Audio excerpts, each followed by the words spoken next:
School of the Spirit, Spheres of Light, Bliss. BD0785 from February 23, 1939, taken from book number 16. You shall emerge from the school of the Spirit well instructed, and at all times bear witness to your teachers that they have introduced you to all knowledge, that they imparted eternal wisdom to you, and when you have successfully completed this school of the Spirit, that you have penetrated into the depths of divine wisdom and are therefore also able to recognize the greatness and majesty of the Creator, your purpose on earth will be completely fulfilled, for then you will have reached the spiritual level which allows you to enter higher spheres. You can leave the body of flesh behind and rise above matter without restraint, completely free within yourselves and released from all oppressive fetters.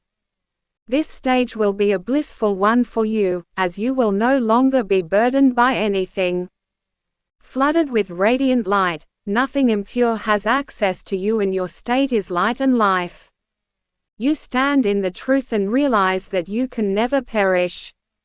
From the depth of consciousness all spiritual knowledge rises up and reveals the whole of creation to you, and everything will be reflected brightly and clearly before your spiritual eye. And what you desire to see will come to life in all its diversity. There will be nothing that remains veiled to you. It will be an unspeakably satisfying state, a constant sense of well-being, and yet again a constant desire to experience and see the wonders of creation again and again. The earth only harbors the glories of God's creation to a limited extent, and yet these are so numerous to behold and marvel at that times will pass before a being of light has absorbed all these wonders of creation.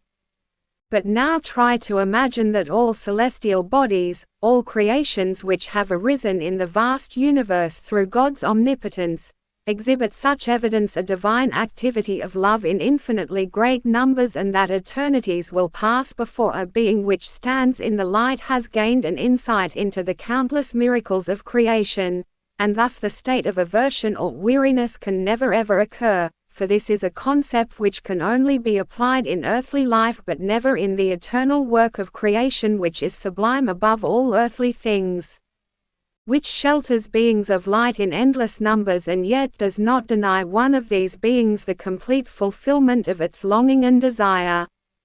Every being of light has every opportunity to indulge in supernatural pleasures to an extent you cannot comprehend, yet love surpasses them all. The law of love is decisive, as on earth, so also in those spheres. Love is always the epitome of all spiritual. For love is the power that flows through everything, and all bliss has its origin and its goal in love. Amen.